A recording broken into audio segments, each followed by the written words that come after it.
a high-powered lawyer, finally enjoying a moment of peace, is mistaken for a server by a brash new client. His simple demand for coffee ignites a quiet confrontation, where assumptions collide with a devastating truth. He was about to learn that the man he just ordered around holds the keys to his entire future.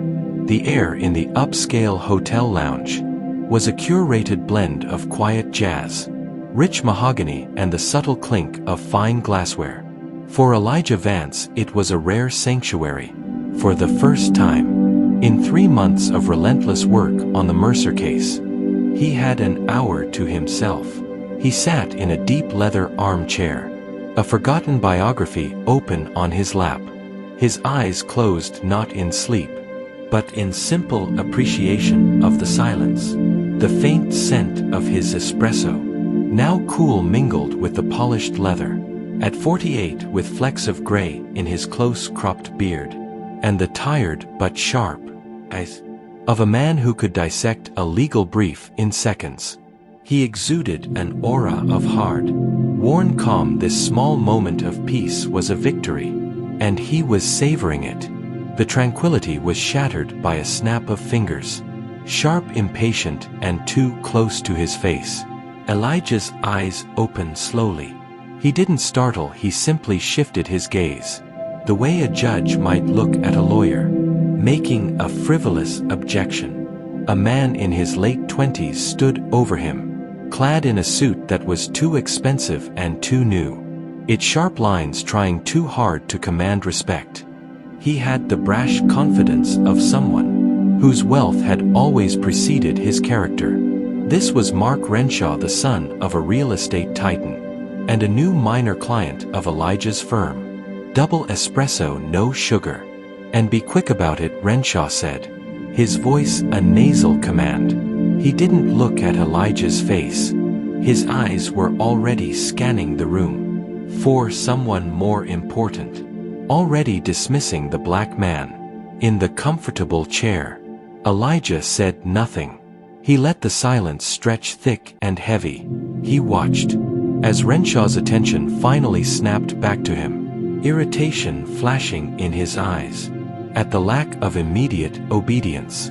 "You work here, don't you?" Renshaw said, a statement laced with assumption. His eyes briefly flicked over Elijah's crisp white shirt and dark trousers, clothes that spoke of quality, but that Renshaw's bias instantly catalogued as a uniform. Elijah's voice, when he finally spoke, was low and even a calm river over steady stone. "I do not." Renshaw's lips twisted into a smirk. He leaned in slightly, a gesture meant to be intimidating. "Look, I don't have time for this.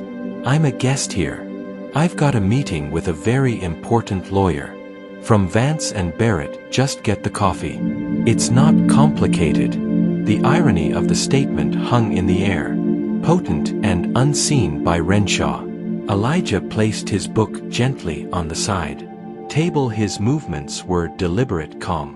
"Vance and Barrett," he repeated, his tone neutral. "That is a very important firm." "Exactly," Renshaw said, as if explaining something to a child.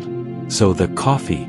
"I'm afraid I can't help you," Elijah replied, his gaze steady. He didn't break eye contact. His composure was a wall, and Renshaw's arrogance was crashing against it. Wu Sheng Di. Frustration began to crack Renshaw's polished veneer. This wasn't going according to script. The help was supposed to be differential, invisible. "Is there a problem? Do I need to call the manager?" "What's your name?" "Elijah," he said simply. "Well, Elijah," Renshaw said, his voice dripping with condescension, "I suggest you do your job before I make a complaint.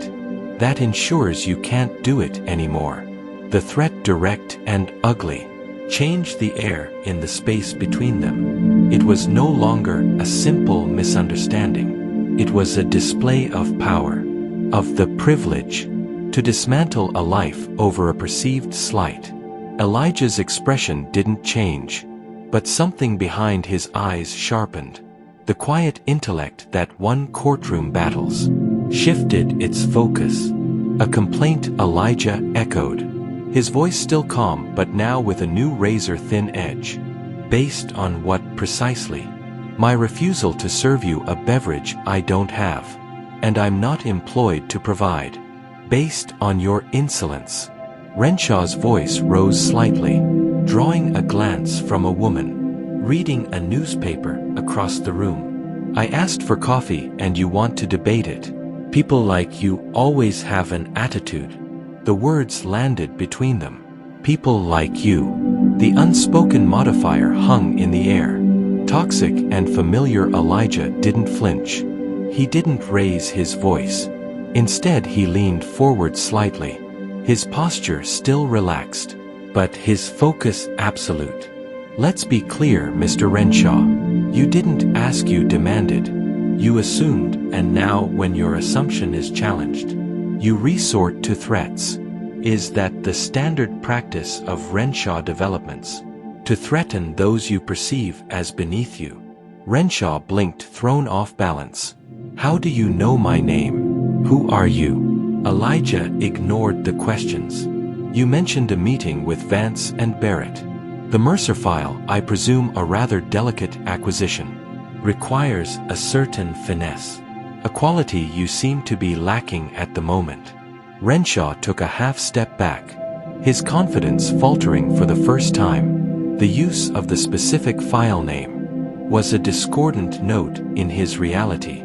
What is this? Who are you? The entrance of another man into the lounge broke the tension, but only for a moment. David Barrett, silver-haired and impeccably dressed, Elijah's law partner of 20 years, scanned the room. His face lit up with relief when he saw Elijah.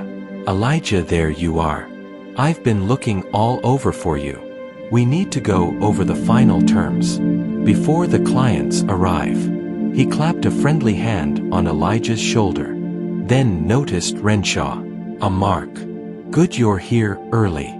I see you've already met Elijah Vance, my senior partner, and the lead counsel on your father's acquisition. The color drained from Mark Renshaw's face.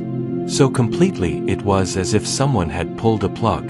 His mouth opened, but no sound came out. He looked from David's smiling, unaware face to Elijah's calm, implacable one. The world tilted on its axis.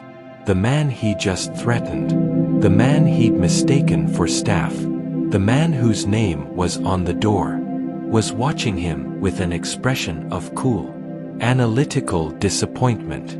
We were just discussing professional conduct, David, Elijah said, his eyes never leaving Renshaw's. Mr. Renshaw was sharing his management philosophy. It was enlightening. David Barrett, no fool, caught the ice in Elijah's tone, and the panic in Renshaw's eyes.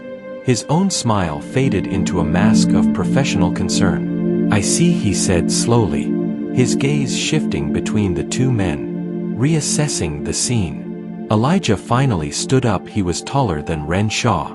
He picked up his book and his briefcase. The movement was fluid, effortless. He looked at Renshaw not with anger, but with a profound, weary pity. The terms we will be going over, Mr. Renshaw, will now include a new clause. Elijah said, his voice quiet but absolute. A morality clause. One that allows us to sever our representation immediately should any principle of the client company engage in conduct we deem unbecoming, conduct that reflects poorly on our firm's values. Values which, I assure you, do not include threatening hotel staff. Renshaw found his voice a stammering, weak thing, Mr. Vance. I didn't. It was a simple misunderstanding. It was. Elijah interrupted, his tone final.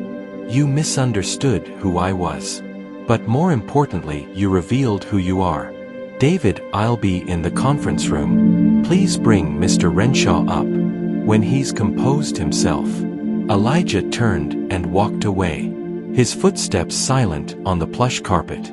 He didn't look back. He left Mark Renshaw standing there, in the middle of the elegant lounge, his future crumbling around him, under the weight of his own arrogance. With a stunned David Barrett looking on, the meeting that followed was a masterclass in quiet, professional evisceration. Elijah was cool, precise, and utterly immovable. Every point of negotiation was tightened. Every concession previously granted was re-examined. Under the new harsh light of Renshaw's character, David Barrett, loyal and just as appalled, once he'd heard the full story, backed his partner completely. The lucrative deal was saved, but its terms were now far less favorable to the Renshaws. The morality clause was inserted, a sword of Damocles hanging by a thread. But Elijah wasn't finished. The incident wasn't just a personal slight. It was a symptom. A man like Renshaw, empowered by wealth and entitlement, would continue this behavior unless held accountable. True to his nature, Elijah didn't rage. He acted. A week later, a detailed, dispassionate email arrived in the inbox of Sarah Renshaw, the family matriarch, and the actual CEO of Renshaw Developments. It came from Elijah Vance, detailing the event in the lounge, not as a personal complaint, but as a significant reputational risk assessment regarding her son who was being groomed for leadership. He attached the firm's new code of conduct for clients and suggested, in the most polite and legal terms possible, that she might want to implement similar standards within her own company to prevent future liabilities.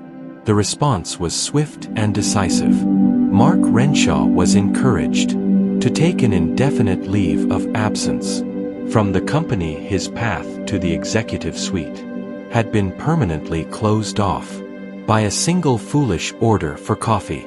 Elijah sat in his corner office, the skyline of the city stretching out before him. He thought not of Renshaw's downfall, but of the countless times such slights went unanswered. He thought of the young associates in his firm who might face similar biases, and he drafted a new, mandatory training program on unconscious bias and client relations, making it clear that the firm would back its employees, not the billable hours in such conflicts. His victory wasn't in the ruin of an arrogant young man's career.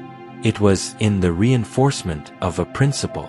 He had used the very intellect and calm he employed in the courtroom to defend his own dignity, and in doing so he had protected the dignity of others who might not have his power or platform. The lesson was clear. In a world quick to judge and dismiss based on appearance, true power isn't found in loud confrontations or angry words. It is found in the unshakable calm of knowing your own worth.